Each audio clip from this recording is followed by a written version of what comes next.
E a Bíblia vai dizer, algumas traduções vão ser mais diferentes. Já vou ler na nossa tradução. O versículo 22 do capítulo 36 do livro do profeta Ezequiel vai dizer assim: Dize, Ezequiel, portanto, a casa de Israel, assim diz o Senhor Jeová, não é por causa do vosso respeito que eu faço isto, ó casa de Israel, mas pelo meu santo nome que profanaste entre as nações, para onde vós fostes. E eu santificarei o meu grande nome, que foi profanado entre as nações, o qual profanastes no meio delas. E as nações saberão que eu sou o Senhor. Assim diz o Senhor Jeová, quando eu for santificado aos seus olhos. E eu vos tomarei dentre as nações, e vos congregarei de todos os países, e vos trarei para a vossa terra. Então espalharei água pura sobre vós, e ficareis purificados de toda a vossa imundícia, e de todos os vossos ídolos vos purificarei. E vos darei um coração novo, e porei dentro de vós um espírito novo, e tirarei o coração de pedra da vossa carne, e vos darei um coração de carne, e porei dentro de vós o meu espírito, e farei que andeis nos meus estatutos, e guardais os meus juízos, e os observai. Glória a Deus, podem se assentar. Nós temos aqui um motivo, nós temos aqui uma circunstância, nós temos aqui uma coisa acontecendo muito grave. Jeremias é o profeta que vai profetizar quando Israel está decadente na sua vida espiritual. Porque todo o Antigo Testamento quer nos contar uma história. A história do ápice do povo de Israel até o seu declínio. E assim revelando e manifestando o Messias. Então, o povo de Deus, o povo de Israel, ele vai começar em um momento no livro de Gênesis, um momento da humanidade, um momento da história da terra. Ele vai começar quando Deus, dentre todas as nações da terra, ele vai chamar um homem, por mais ou menos 2000 antes de Cristo, 4000 anos atrás, ele vai chamar um homem de uma terra chamada Ur, que fica a 800 quilômetros de onde hoje está Israel. E Deus vai chamar esse homem da terra de Ur, uma terra perversa, uma terra idólatra, uma terra cheia de imundície, uma terra cheia de maldade. Ele vai chamar esse homem chamado Abraão, para que desse homem, Deus chamou Abraão, para que dele começasse uma nova nação. E aí vem a coisa mais importante. Deus, quando começa a chamar um povo para si, quando Deus começa a planejar, arquitetar, levantar um povo para si, acontece uma coisa diferente de toda a história da humanidade. Quando Deus chama Abraão, lá em Ur, acontece uma coisa fantástica. Porque todos os deuses da antiguidade, quando eles se revelavam para um povo, eles tinham uma ideia muito tribal. O Deus daquele povo era um Deus só para aquele povo, e o povo do lado tinha um outro Deus, e o povo lá na frente tinha um outro Deus, e o povo que ficava ao norte tinha um outro Deus. Cada povo tinha o seu Deus, e o seu Deus não tinha uma ideia de expandir para outros povos, não tinha essa ideia de congregar em outros povos. Era um Deus chamado tribal, era um Deus só para aquele povo. Só que acontece uma coisa fantástica. O Deus verdadeiro, o Deus criador dos céus e da terra, o Deus que nos redimiu, o Deus que nos chamou de uma terra estranha, faz uma coisa incrível. Ele chama esse homem e fala para ele assim: olha só, Abraão, eu não chamei você para que de você saísse uma tribo e ficasse isolada do mundo. Eu chamei você com um propósito, porque em ti serão benditas todas as nações da terra. Então ele está dizendo assim: olha só, Abraão, eu te chamei para um propósito. Eu te chamei para que de ti fosse dado bênção para toda a face da terra. Todos os povos, todas as línguas, todas as nações, todas as raças receberiam, através de Abraão, a bênção do Deus eterno. Então ali já tem um propósito. E esse propósito depois vai se reverberar na igreja, porque a igreja também foi chamada com um só propósito. E Abraão, ele vai ser chamado com esse propósito. Abraão não descobre Deus, Abraão não acha Deus, Abraão não mentaliza Deus, Abraão não racionaliza Deus, Abraão não atropeça num pedaço e fala, ih, Yahvé, esse aqui é o meu Deus. Não, Deus chama ele daquele lugar, de Ur dos Caldeus, e dele começa uma nova nação, e essa fé chegou até os dias de hoje. É a fé de Abraão, tanto que a Bíblia vai dizer que nós somos filhos na fé de Abraão. Mas acontece uma coisa surpreendente, a história vai continuar. Isaac, Jacó, o povo de Israel é levado para o deserto, o povo de Israel é levado para o Egito. Lá eles ficam escravos por alguns séculos, alguns dizem de 300 a 400 anos de escravidão por causa do pecado da idolatria. Deus com mão forte levanta aquele povo daquela terra, liberta o povo de Deus daquele lugar e faz o nome dele ser glorificado. E tira esse lugar, desse lugar chamado Egito, e coloca ele num lugar que Deus havia preparado de antemão na eternidade, para que o povo dele pudesse habitar. Só que vai acontecer na história. Só que Israel começa a quebrar o pacto que tinha com Deus. Israel começa a perder sua identidade. E é aqui que eu quero trazer a mensagem de hoje para vocês. Restaurando a minha identidade. Acontece que Israel, com o passar dos séculos, Israel começa a perder a sua identidade. Israel vai para Canaã, onde é Israel hoje, a nação de Israel. Israel começa a perder sua identidade quando começa a se prostrar a outros ídolos.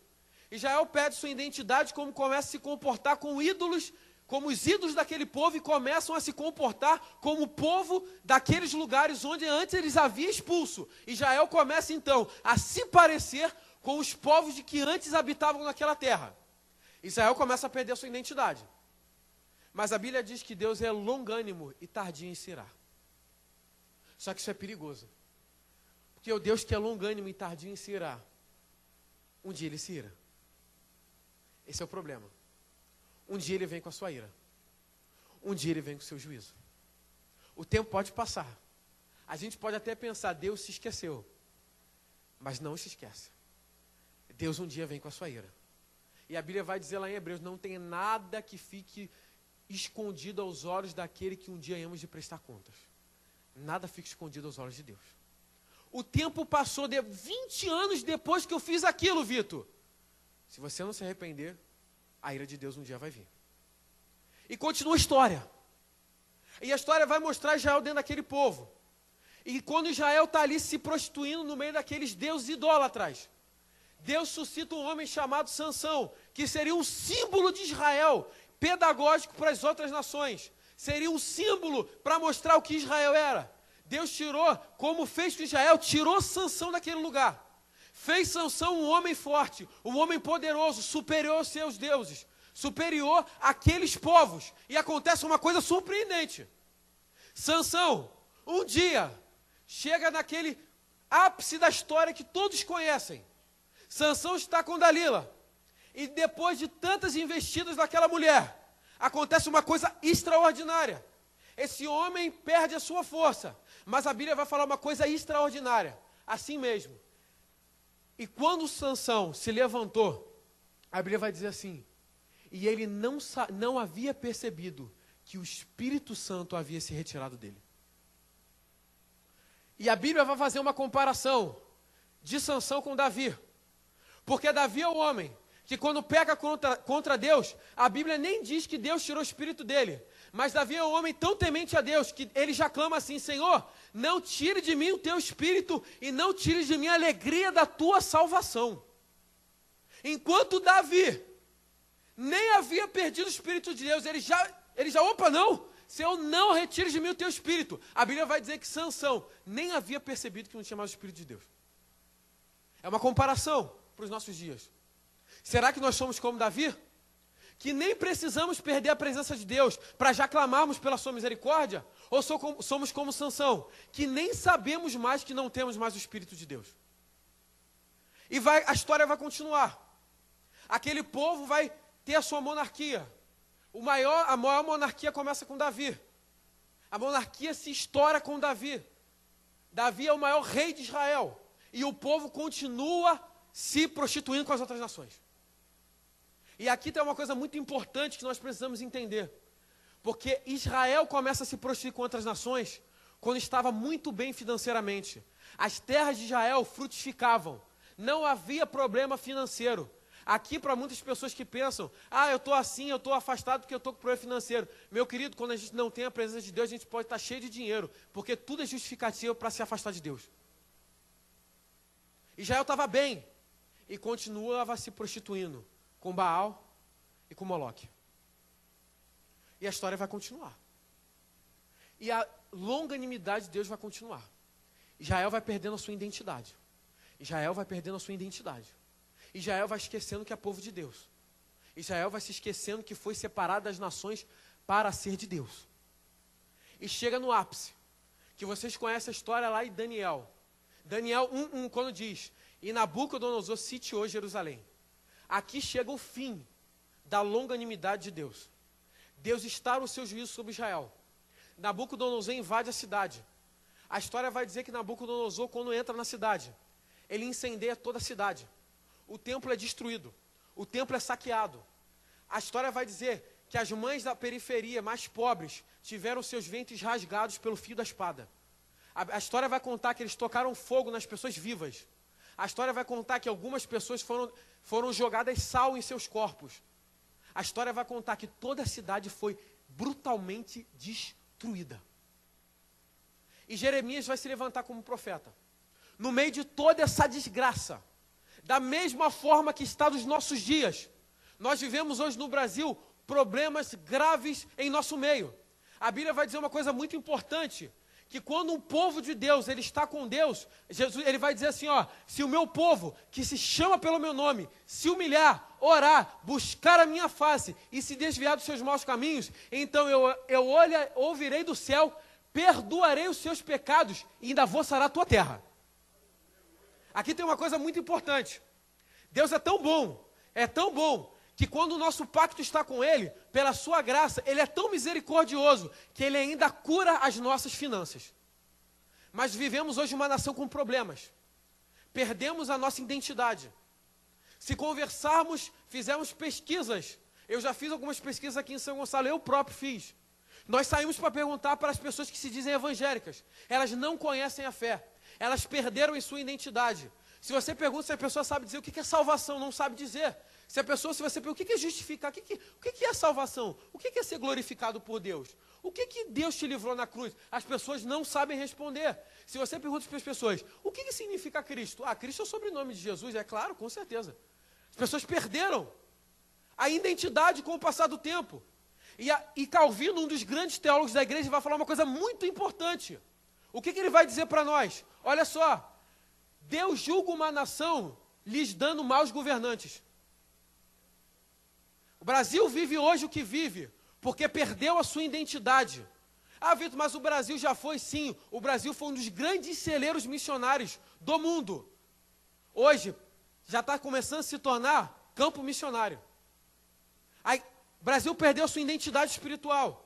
A gente está sobre o juízo de Deus. Deus permite que esses homens dominem sobre nós e nos façam padecer, porque perdemos a nossa identidade. Assim como Israel perdeu a sua identidade diante de Deus, estamos perdendo a nossa identidade. Só que a Bíblia vai dizer uma coisa, Deus ele não deixa que perdemos a nossa identidade, porque mesmo que venhamos esquecer do pacto que fizemos com Ele, Ele nunca se esquece do pacto que fizemos com Ele.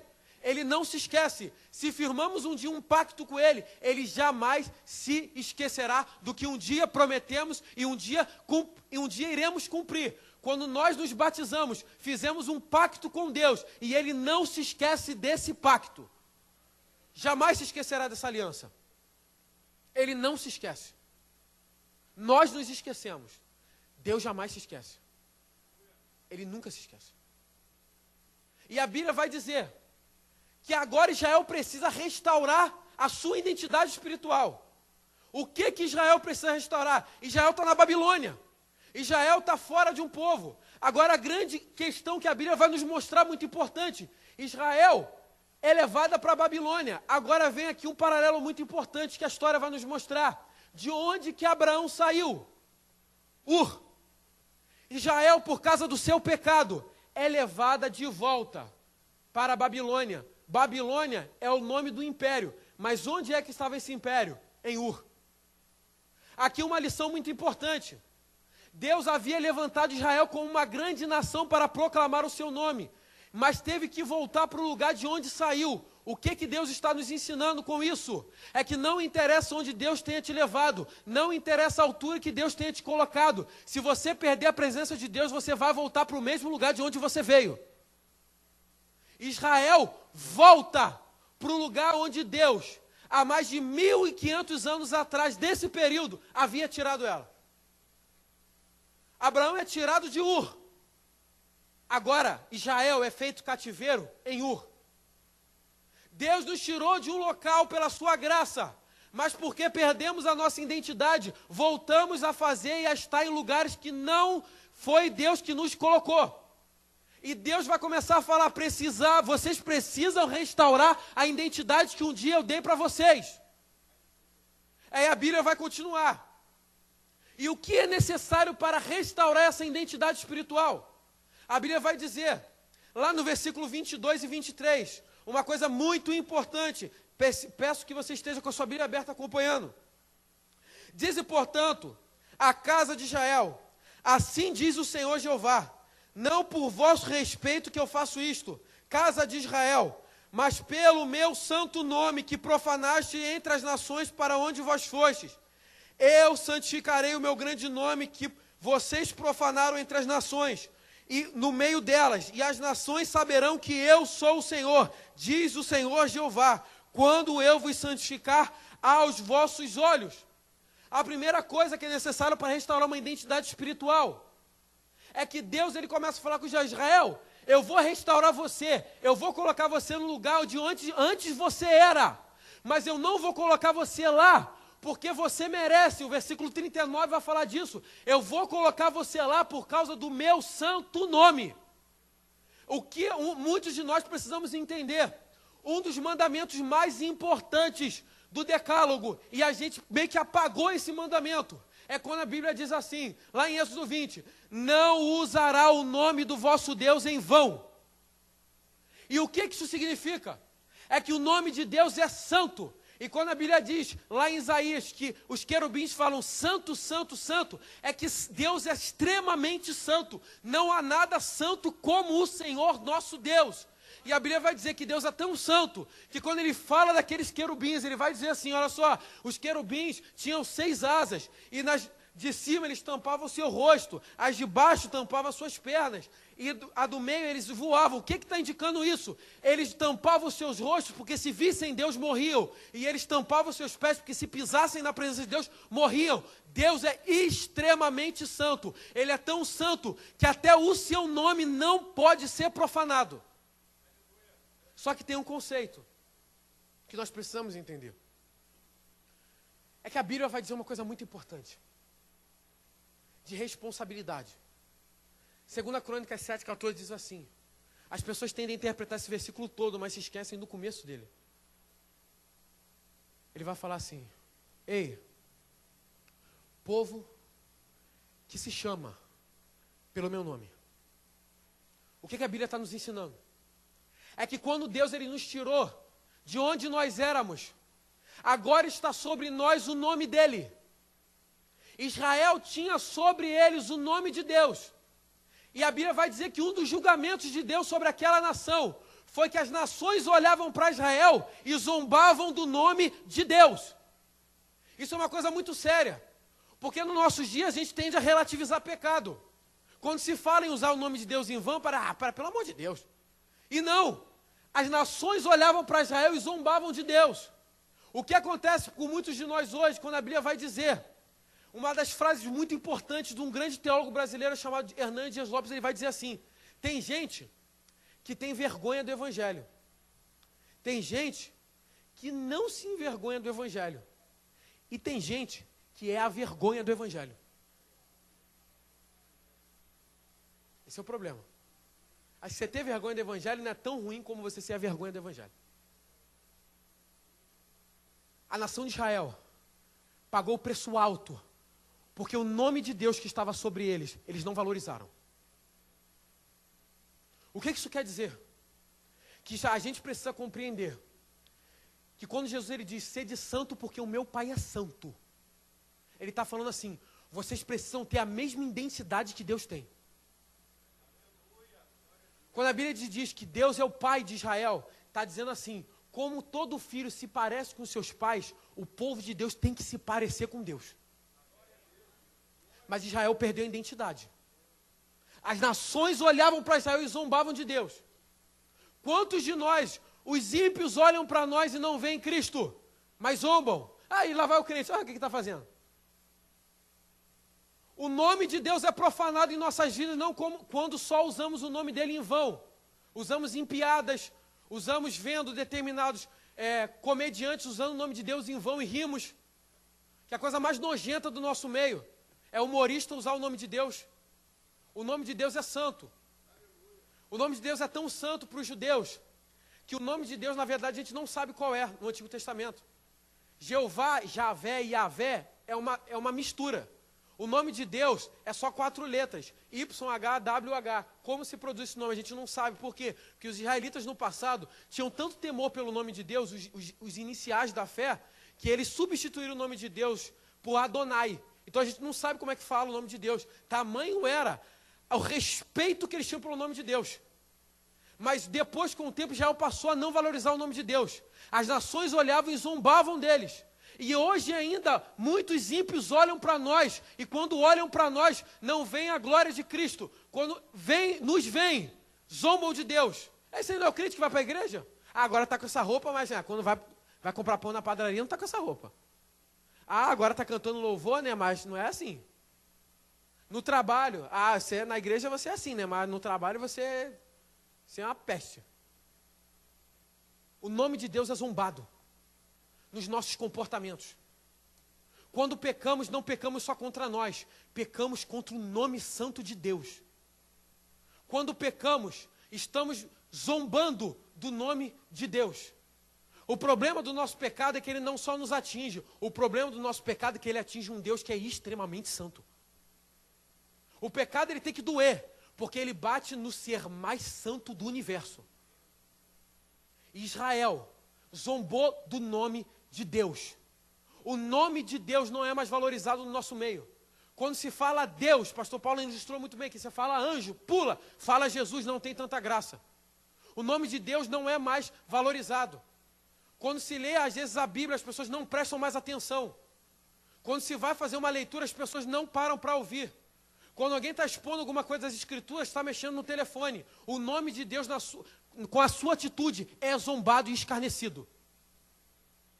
E a ira de Deus um dia virá sobre as nossas vidas. Se não entendermos que somos aqueles que têm sobre as nossas costas o nome de Deus, e esse nome precisa ser santificado por nós. Por isso que Jesus clama: santificado seja o vosso nome. Precisamos entender isso. Você não é qualquer pessoa. Você tem sobre os seus ombros o nome de Deus. Isso não é qualquer coisa. Você não tem sobre os seus ombros um crachá da República. Você não tem sobre os seus ombros, vamos dizer, a mentoria de um presidente. Você não tem sobre os seus ombros a autoridade do presidente dos Estados Unidos. Você tem sobre os seus ombros o nome do Deus dos deuses e Senhor dos senhores. Isso é muito importante. Isso é muito importante. O nome de Deus é santo. E o texto vai continuar. E dizendo que Deus restauraria Israel por causa do seu santo nome que foi profanado entre as nações. E a Bíblia vai dizer uma coisa muito importante. É que Israel não valorizava o nome de Deus, porque Israel não compreendia Deus mais. A Bíblia vai dizer que o povo em que Deus escolheu, que por eles fosse levado a todo mundo a mensagem de Deus, esse povo não conhecia mais Deus. E aqui vai acontecer uma coisa muito importante. Isaías vai ser o homem que vai mostrar isso com muita clareza. Isaías, quando está no capítulo 6, ele tem a sua experiência com Deus. A Bíblia vai dizer assim, olha só, eu vi Deus sentado num alto e sublime trono. Aí depois que ele termina de ver aquela imagem de Deus, num trono glorioso, ele vai dizer assim, olha só, meu Deus, quem há de mim que sou um homem de impuros lábios que habito no meio de um povo de lábios impuros? O que a Bíblia está querendo nos mostrar? É que para nós entendermos o nome de Deus, precisamos compreender quem é Deus. E a Bíblia vai dizer que Deus, ele, pela sua graça, foi revelado a nós. E quando os discípulos de Jesus perguntaram, Pai, como eu vejo Deus? Jesus disse, aquele que olha para mim enxerga o Pai. Nós precisamos compreender Deus. A Bíblia vai dizer que Deus só iria restaurar Israel não porque Israel merecia. Deus ia restaurar Israel por causa do santo nome dele. Aí no versículo depois vai dizer, eu não vos restaurarei porque vocês merecem, mas é por causa do meu santo nome. Isaías, quando tem aquela visão da glória de Deus, ele pode fazer um contraste de quem ele é. É por isso que hoje eu conversando com os discipulados, eu falei, duas frases que são complicadíssimas de estar no dicionário cristão. Tem frases que no nosso dicionário é complicado. É difícil aplicar. Uma delas é a palavra direito. Direito no evangelho é complicado. Porque quando você fala de direito, você fala de alguma coisa que te pertence por algo que você tem legitimidade. Mas no evangelho, nós não temos legitimidade. Nós temos por graça. E Deus queria revelar isso para Israel. Israel, vocês não têm direito a nada. Nós não temos direito a nada. Se Deus pode nos restaurar essa noite a nossa identidade, é porque Ele é um Deus santo e o nome dEle precisa ser glorificado.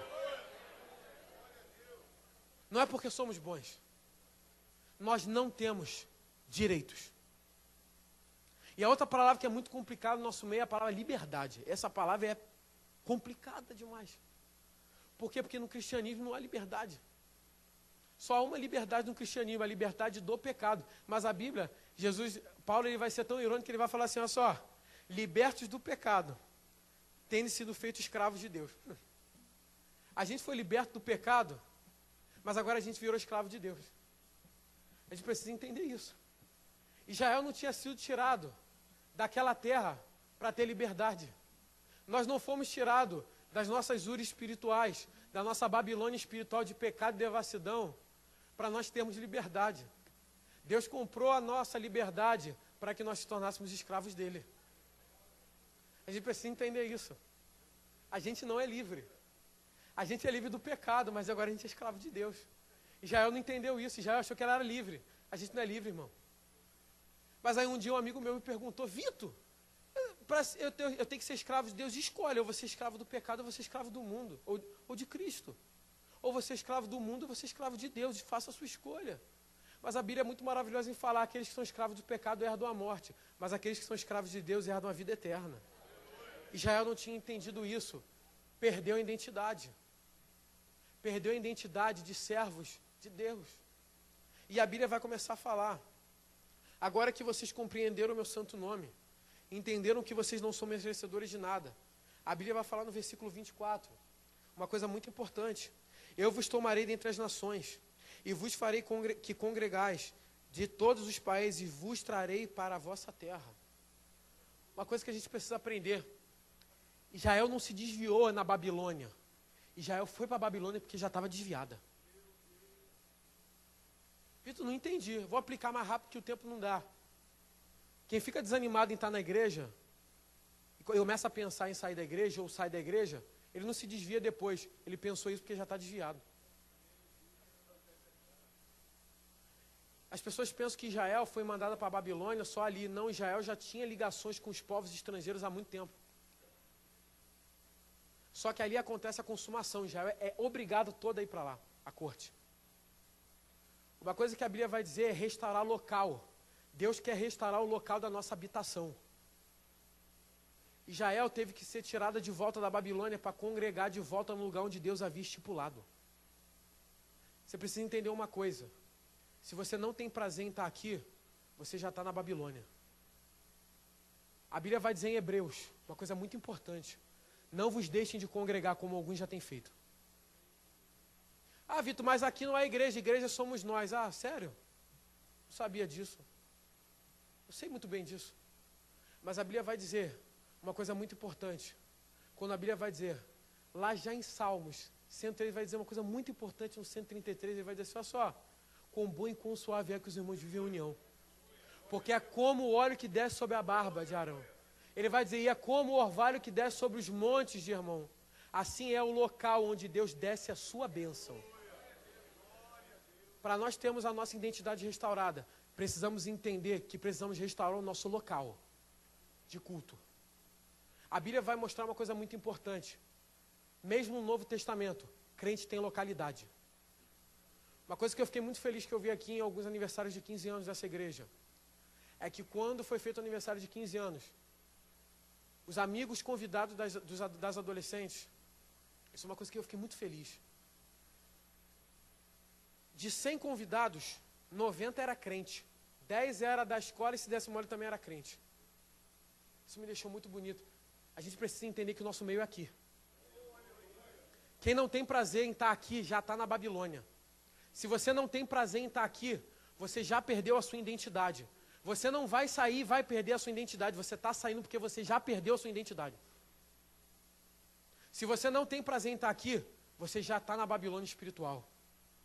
Nós precisamos entender que Deus ele separou um local para a nossa vida e o nosso sustento espiritual. E esse lugar se chama igreja. Esse lugar se chama casa de Deus. Esse lugar se chama congregação. Esse lugar se chama habitação dos santos. Esse local se chama a congregação do povo de Deus. Não existe crente que não gosta de vir à igreja. Não existe Cristo em casa. Não existe evangelho ouvindo pelo YouTube. Evangelho é congregar com irmãos. Se você não tem prazer, eu sempre falo isso, de passar 2 horas por semana aqui com seus irmãos, você não está preparado para o céu, para passar a eternidade com ele. Israel perdeu o seu local de habitação, perdeu a sua identidade. Mas se quisermos ter a nossa identidade restaurada, precisamos entender que esse local aqui é o local que Deus escolheu para termos a nossa habitação e sermos abençoados por ele. A segunda coisa que Deus quer restaurar em Israel, ele quer restaurar o seu local de habitação. Mas ele quer fazer uma outra restauração.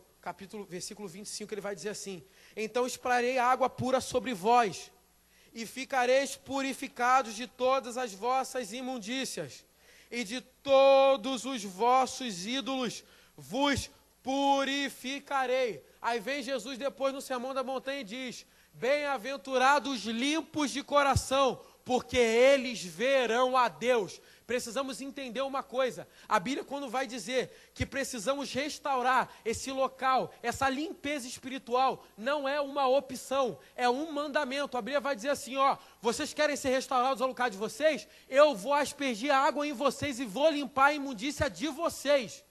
E a Bíblia vai dizer assim, ó, ainda vou libertar vocês dos vossos ídolos. Por que Israel vai pontuar a questão dos ídolos? Porque a Bíblia vai situar a idolatria não só em imagens. E nós vemos ainda nos nossos dias, muitos de nós queremos estar diante do pacto de Deus com ídolos no nosso coração. Os 3 grandes ídolos que Israel tinha, na sua época ainda temos, era o dinheiro. Israel começou a fazer pacto com outras nações por causa de vínculos comerciais, começando com Salomão. Por causa de dinheiro, muitos de nós temos perdido a nossa identidade em Cristo Jesus. A Bíblia vai dizer, o amor ao dinheiro é a raiz de muitos males. Na verdade, algumas traduções de todos os males.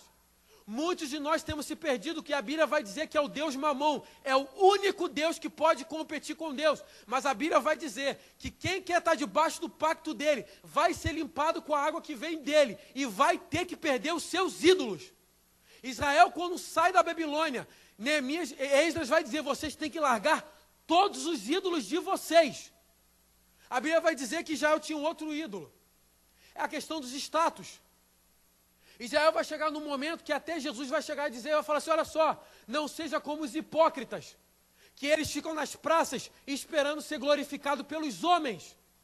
A Bíblia vai dizer que um dos grandes problemas de Israel vai aparecer em Jeremias, vai aparecer em Ezequiel. É um problema que Israel estava preocupado com as suas festas, estava preocupado com o status entre o povo. Isso foi uma das grandes juízos que Jesus trouxe por causa dos fariseus. Estavam preocupados com o status. Muitos de nós hoje só temos prazer de fazer as coisas de Deus se for por causa para aparecer. Quantos de nós conhecemos, ou às vezes já nos pegamos em situações assim? Se não tem, eu não estou escalado para cantar, eu não estou escalado para tocar, eu não estou escalado para ficar na porta, eu não estou escalado para orar, eu não estou escalado para pregar, eu não estou escalado para fazer nada, para que eu vou para a igreja? Se você pensa assim, você está na Babilônia.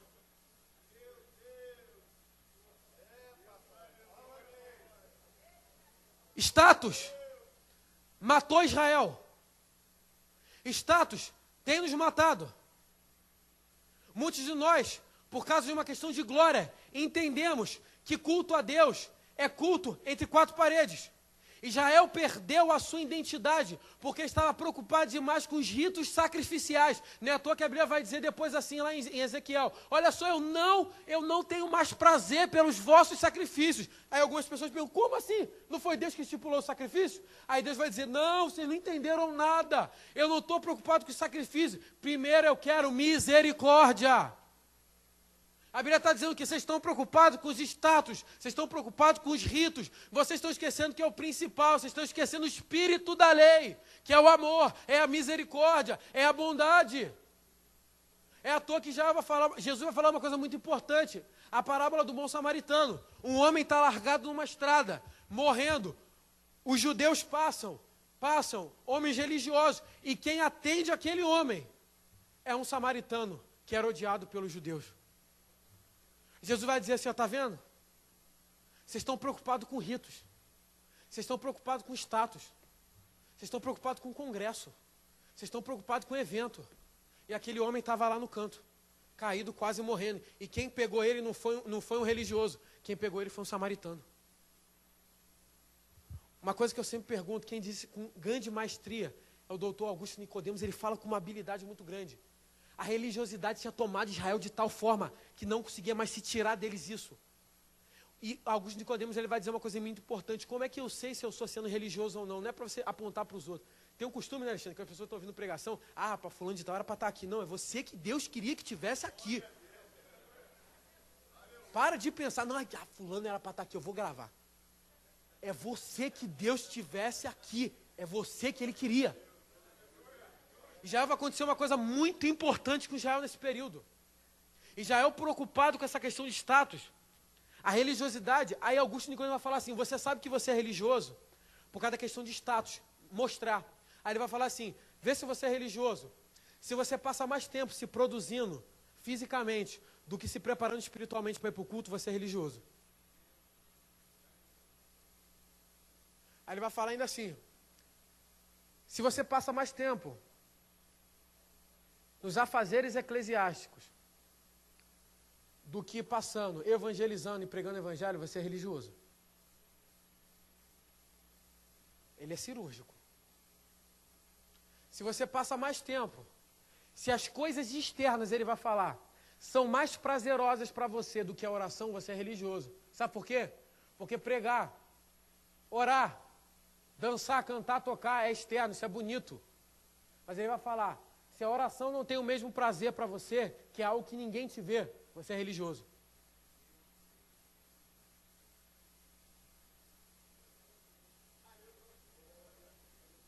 Você é religioso quando as questões de aparecer são mais prazerosas do que aquilo que Deus pediu para fazer que ninguém vê. Israel perdeu isso. Mas que Deus venha nos impedir isso acontecer no nosso meio.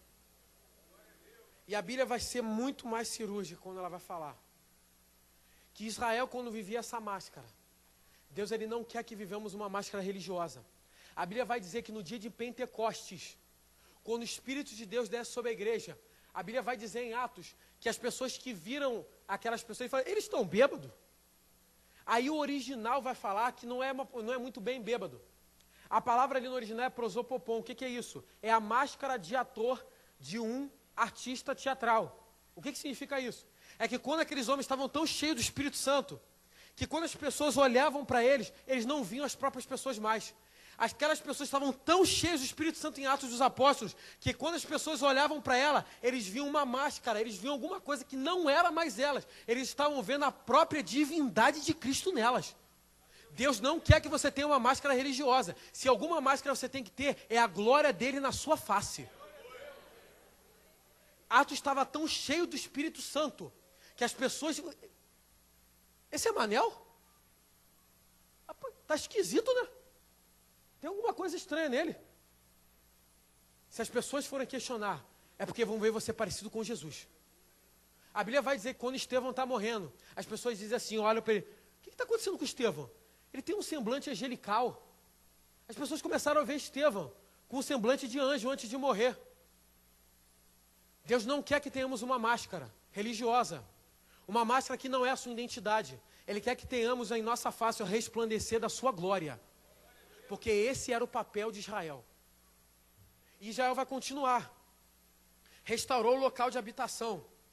Restaurou a limpeza espiritual daquele povo. E a Bíblia vai dizer uma das coisas mais importantes, o versículo 26, que vai dizer assim: e vos darei um novo coração, e porei dentro de vós um espírito novo, e tirarei do coração de pedra para um de carne, e vos darei um coração de carne, e porei dentro de vós o meu espírito, e fareis com que vocês andem dos meus estatutos, e guardem os meus juízos, e os observeis. A Bíblia vai dizer aqui, a coisa que faltava para Israel era ser restaurado a imagem de Deus. Aconteceu uma coisa muito importante com Israel aqui, gente. Algo fenomenal. Israel, quando Deus começa a restaurar o pacto, ele vai dizer assim, olha só, eu não vou mudar o coração de vocês. Porque o que a Bíblia vai dizer quando a Bíblia diz que não vai mudar o coração? Eu vos darei um coração novo. Ele está assim, não há nada em nós que possa ser aproveitado por Deus. O nada em nós consegue ser reutilizado por Deus. Se nós quisermos ter um pacto novo com Deus, se quisermos ter a nossa identidade totalmente restaurada por Deus, precisamos entender que a nossa vida não vai ser mudada 90%, vai ser mudada por completo. Ele vai tocar naquilo que mais a gente ama, naquilo que a gente mais idolatra. Ele vai tocar no nosso ego, ele vai tocar na nossa vida, ele vai tocar naquilo que a gente ama. Israel precisava entender que Deus agora ia mudar a vida deles, ia restaurar a imagem de Deus. E para restaurar a imagem de Deus, ia ter que tirar tudo, vai fazer tudo novo. Tem muita gente que precisa entender uma coisa, meu querido, para você viver com Deus, você não vai parar a sua vida e continuar, você vai ter uma vida nova. Não tem continuidade de vida, você vai nascer de novo. A Bíblia vai dizer assim, para o principal dos judeus. Ei, Nicodemos, Jesus começa a fazer pergunta, você já nasceu de novo? Ele fala, não, Jesus, como assim nascer de novo? Não entendi. Nicodemos, se você não nascer de novo, você não pode ver o reino de Deus. O que Jesus está dizendo ali? Não interessa se você é o principal dos religiosos. Se você não nascer de novo, você não pode ver a Deus. Se você não nascer de novo, se você não tiver sua vida completamente transformada, você não pode entrar no reino de Deus. Aí você se pergunta, mas Nicodemos era o principal. Nicodemos era religioso. Nicodemos tinha status religioso. Ninguém trabalhava mais na igreja do que Nicodemos. Mas Jesus vai dizer para ele, eu não estou perguntando o que você faz dentro da congregação. Eu estou perguntando você já nasceu de novo? A pergunta que muitos de nós não sabem responder hoje. Eu não quero saber quando você se batizou. Eu não estou perguntando há quanto tempo você tem essa carteira de membro. A pergunta é, você nasceu de novo? E a Bíblia vai dizer que o original é nascer do alto. Está falando o quê? Agora é uma vida nova. E não é uma vida terrena, é uma vida do alto. Precisamos entender isso. Israel precisava ter de volta restaurada a imagem de Deus. E o texto vai dizer, e porei dentro de vós o meu espírito. Aí vai ver, por que eu vou esse espírito? A gente já não tinha espírito? Não. Jesus, quando está no final, faltando alguns minutos para ser levado aos céus, ele fala assim para os seus discípulos lá no capítulo 1 de Atos. Ele vai começar falando assim, olha só, João Batista vos batizou com água, mas eu daqui a poucos dias vos batizarei com o Espírito Santo. Ele ainda vai falar assim. Aí os discípulos perguntam para Jesus, nesse período aí, do Espírito Santo aí, o Senhor vai restaurar o reino de Israel, né? Aí Jesus, entenderam nada. Eu não vou restaurar o reino de Israel. Vos encherei do meu espírito, e vocês serão minhas testemunhas, tanto em Jerusalém, quanto em Samaria, quanto na Judeia, até os confins do mundo. O que Jesus está dizendo aqui? Olha só. Eu não vou dar o meu espírito para vocês fazerem a vontade de vocês. Porque o que os discípulos perguntam para Jesus? Jesus, é nesse tempo aí que esse espírito desse aí que a gente vai ter de volta Israel na nossa mão? Por que ele pergunta isso? Porque Israel nesse período era dominado pelos romanos. Então ele pergunta, é nesse período porque o sonho de todo judeu da época era ser liberto dos seus opressores. Aí Jesus vai dizer, não, eu não vou dar o meu espírito para vocês para ele fazer o que você quer. Muita gente precisa entender que o Espírito Santo não pode ser manipulado. A Bíblia vai dizer que Deus deu o Espírito dele na restauração de Israel, para que Israel seguisse o que o Espírito Santo queria. Um costume que nós temos de pentecostal é achar que a gente pode manipular o Espírito Santo. Ninguém pode manipular o Espírito de Deus. O Espírito de Deus não foi dado para fazer a nossa vontade. O Espírito de Deus foi dado para fazer a vontade de Deus. O pentecostal tem o costume de querer manipular a vontade. Não, ó, amanhã, curas e milagres. O quê? Como assim? Você botou, Deus, ó, amanhã, né? Hoje não dá não. Amanhã, curas e milagres. Problema seu, curas e milagres. Irmão, levanta a sua mão aí. Hoje, o Espírito Santo vai derramar na sua vida bênçãos. Caramba, você está dizendo para o Espírito Santo que ele tem que fazer? Ô mania que nós temos de fazer isso, gente. O Espírito Santo é o próprio Deus, ele também é santo, santo, santo. Ninguém pode manipular o Espírito de Deus. A Bíblia vai dizer que o nome de Deus não pode ser usado em vão. Quando nós tentamos manipular o nome de Deus, estamos usando o nome dele em vão. Nós não podemos dizer o que o Espírito Santo pode fazer. Um dos nossos costumes do nosso meio é de achar que a gente pode dizer o que Deus vai fazer. Ó, Deus, muitos de nós falam, Deus vai fazer. Ó, Deus manda te dizer que Deus vai fazer isso. Meu irmão, será que todas as vezes que a gente diz que Deus mandou a gente dizer, Deus realmente mandou a gente dizer? Ou será que isso é jargão de pentecostal? Porque fica bonito, né? Ó, irmão, Deus, você vai ter um carro.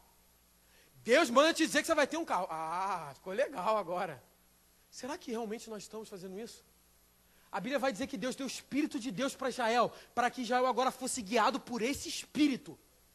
E quando Jesus vai dizer assim, olha só, eu vos darei o seu Espírito e vocês serão minhas testemunhas. Ele está falando só, não é a vontade de vocês, eu tenho uma vontade. Israel quebrou o pacto de Deus quando quis fazer coisas que Deus não havia estipulado no pacto. Nós quebramos hoje o pacto que nós fizemos com Deus, quando nós queremos fazer as nossas vontades. Infelizmente, muitos de nós confundem as coisas de Deus e acham porque a coisa de Deus significa que está na hora certa de ser feita. A Bíblia vai dizer que é plano de Deus restaurar o reino a Israel. Então, por que Jesus advertiu os seus discípulos? Porque não era aquela hora. Muitos de nós, porque achamos que alguma coisa é de Deus, estamos fazendo as coisas sem a vontade de Deus. Deus está dizendo para nós que pode ser até a obra de Deus, mas ainda não é minha vontade. Precisamos entender que o Espírito de Deus em nossas vidas é para fazer a sua vontade. Sansão, quando começou a usar o Espírito de Deus para as coisas, para as suas próprias vontades, o Espírito Santo se retirou dele. E se Sansão perdeu o Espírito de Deus, quanto mais eu que moro em Marambaia. Se o juiz de Israel perdeu o Espírito de Deus, podemos estar perdendo o Espírito de Deus. O Espírito de Deus foi feito para santificar o nome de Deus. O Espírito de Deus foi dado para nós glorificarmos o nome dele. O Espírito de Deus foi dado para nós testemunharmos o nome dele. O Espírito de Deus foi para que nós pudéssemos guardar a sua lei. Precisamos entender isso. Israel teve que ter restaurado o seu lugar, ele teve que restaurar a sua limpeza espiritual, e ele teve que restaurar a imagem de Deus. E a imagem de Deus é o próprio Cristo. E a Bíblia vai dizer que Cristo, não querendo usurpar ser como Deus, se humilhou e se submeteu à vontade do Pai. Se Jesus se submeteu à vontade do Pai, quem sou eu e você para manipular o Espírito de Deus? Precisamos nos perguntar se nós estamos tentando manipular Deus. Deus não se deixa escarnecer. Israel estava usando o templo de Deus para questões comerciais. Ninguém pode manipular as coisas de Deus. Precisamos entender isso. Deus quer restaurar o nosso local. Crente tem local para ficar. Crente tem local de habitação. Crente tem lugar de comunhão. Não existe negócio de crente longe de igreja. Crente tem os seus melhores amigos dentro da igreja. Não existe negócio de crente afastado, que vai à igreja uma vez por mês.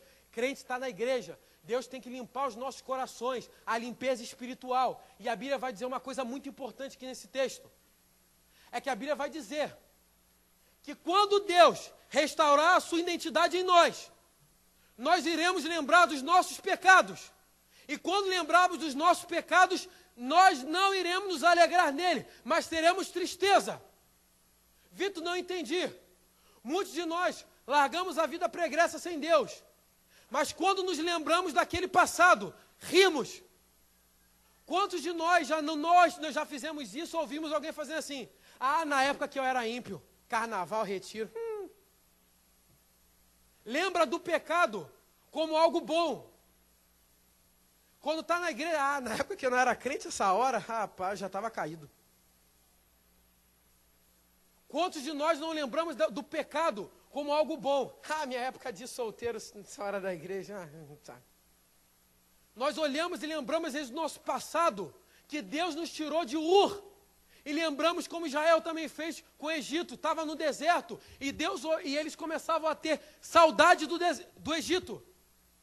Aí o que acontece? Deus pune Israel. Uma viagem que era para ser de 6 dias, vira 40 anos. A terra prometida que Deus tinha prometido a Israel, durou 40 anos, porque Israel deixou o pecado entrar, porque sentiu falta do Egito. Quantos de nós hoje, Deus nos libertou, e às vezes nós sentimos saudade daquela vida que nós tínhamos. Nós lembramos e rimos do passado. Nós lembramos e o pecado não dói. Nós lembramos e aquilo era orgulho. Nós lembramos e ainda contamos para os nossos filhos. Meu filho, na sua época, as meninas. Quantos de nós lembramos da nossa época, quando nós não éramos crentes? Eu costumo ver muito crentes fazer isso. Na minha época, que carnaval, ninguém me segurava. O pecado tem que ser celebrado com dor. O passado pregresso precisa ser lembrado com dor e pranto. Porque significa que não estamos valorizando a identidade que Deus nos deu. A Bíblia vai dizer que Jesus chorou quando viu Jerusalém do estado que estava. E a Bíblia, quando diz que Jesus chorou, não é aquela lágrima de canto de olho. A Bíblia vai dizer que Jesus chorou. E o choro do oriental é um choro quase esperneano. Jesus chorou nem pelo seu pecado, Jesus não tinha pecado. Ele chorou pelo pecado dos outros. Só que nós não choramos pelo pecado dos outros e nós ainda nos alegramos dos nossos pecados passados. Ainda fala assim, isso aqui Deus perdoa. Estamos desvalorizando a identidade de Deus. Não podemos lembrar do nosso passado, não podemos lembrar do Egito, não podemos lembrar da Babilônia com alegria. Deus quer restaurar a nossa limpeza também espiritual. E quer restaurar a imagem de Deus em nós. Porque só assim nós estaremos debaixo do pacto de Deus. E a Bíblia vai dizer, profetizado já por Salomão, se o meu povo, que se chama pelo meu nome, se humilhar, orar, buscar a minha face, e se desviar dos seus maus caminhos, eu ouvirei do céu, perdoarei os seus pecados, e vou sarar ainda a sua terra. Precisamos restaurar a identidade de Deus em nós. Meus irmãos, que não venha precisar uma Babilônia para nos destruir, que nós venhamos a nos arrepender antes e venhamos a dar valor ao pacto que nós fizemos com Deus um dia. Deus não se esquece dos seus pactos. O tempo para Deus não significa absolutamente nada. os nossos pecados precisam ser confessados. Os nossos pecados precisam ser dolorosos. O nosso pacto com Deus precisa ser valorizado. Israel não valorizou o seu pacto, perdeu a terra. Israel não valorizou a terra prometida. A viagem de 6 dias durou 40. É uma mensagem para nós. A bênção de Deus na nossa vida demora a chegar, porque nós ainda estamos olhando para trás. 6 dias de viagem durou 40 anos. Você às vezes não tem uma coisa na sua vida há anos, porque você ainda está olhando para trás. Mas Deus pode restaurar a sua vida espiritual hoje, restaurar a sua identidade e restaurar todas as promessas que um dia Ele te fez. Porque o Deus de Israel ainda continua vivo. E Ele ainda é misericordioso. E a Bíblia vai dizer que Ele ainda é tardio para irar-se e longânimo em misericórdia. Que Deus vos abençoe. Que Deus nos encha de graça. Que o Senhor não venha nos julgar segundo os nossos pecados.